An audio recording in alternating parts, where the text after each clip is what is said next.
Well, architecture is very important because it deals with the fundamental issues of our life.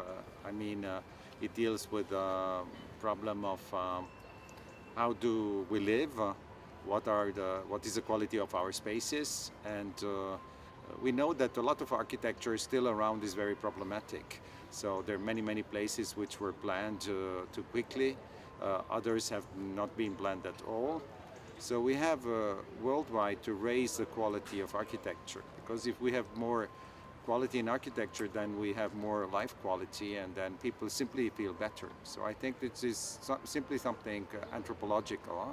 We have to do something in order to create better architecture everywhere in the world.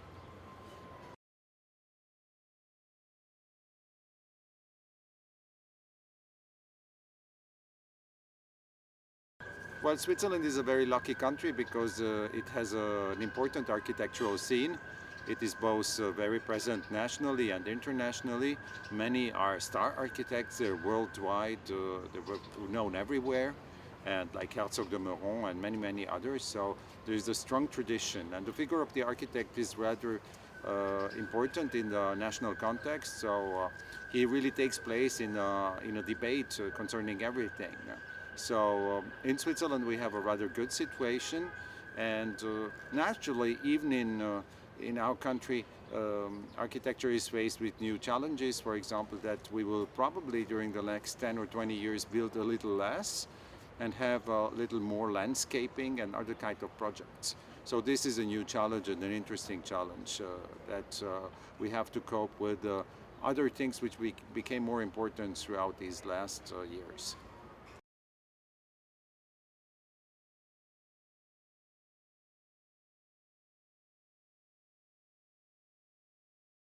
Well, the Biennale has always been very political.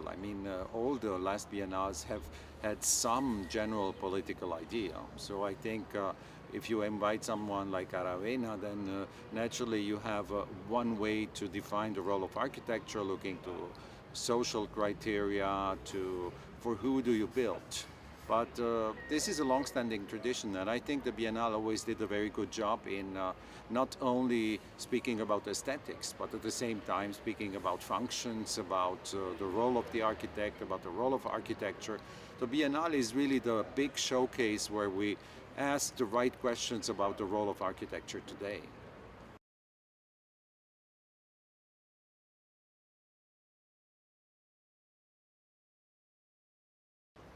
Well, I don't know very well the Balkanic region. I have been in Zagreb once for some days. I think the countries are very different one of each other. They're faced with a big danger, which is uniformity.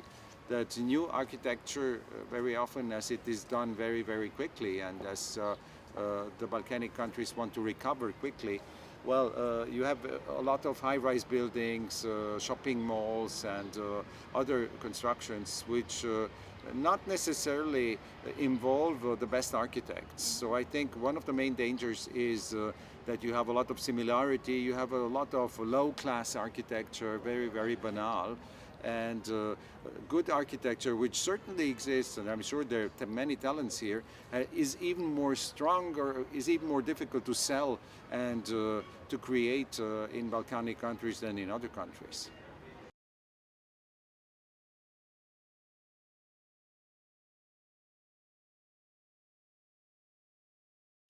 Well, architecture is, as all the forms of society, related to our time and to the means and to the possibilities of our time.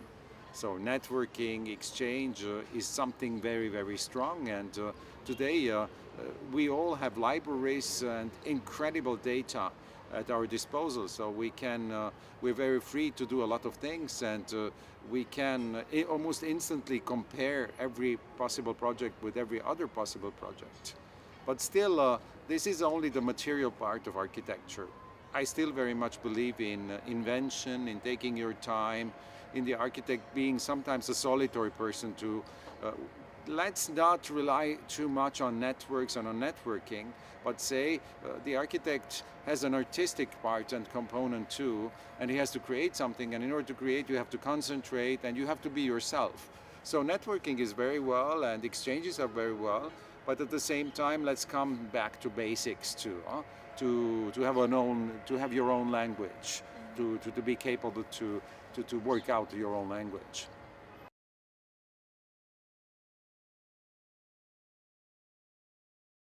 A good catalyst for the contemporary cities and for future cities would be better quality. This means, for example, rethinking infrastructure, rethinking the role of the car. The car-oriented city belongs to the past, but it will take 10 and 20 and 30 years, in many places around the world, to get the car out and to design cities for people. So this is something very, very important today, that the city is not governed by the car and the people who drive cars, but that it belongs to everywhere, and especially to people who walk. This is one main element. And then to protect everything which is precious in the city. You have important historical cities in Albania, like Berat. Well, you cannot enter the castle with a car and you cannot occupy this. These are very sensible places. So let's protect our cities. Let's protect our castles and our old, everything which belongs to the heritage. This is very important too. And we have to think all over the city in a different way. The city has to be for all the citizens. And so the city has to become more democratic, more open. We have to breathe better. We have a lot of problems with pollution. So all these are challenges, and the architects are on the forefront. So they really have to change things together with others.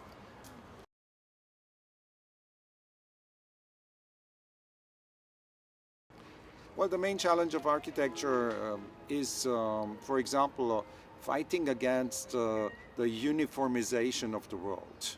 Architecture everywhere around the world becomes more and more the same. And whether you visit a plaza or a hospital or whatever, it's always the same building, and this is very boring. So we have to come back to an individual language. We have to respect local traditions. We have to give time, and we have to create the economical possibilities to have an architecture which is intelligent, which is fine, which has a lot of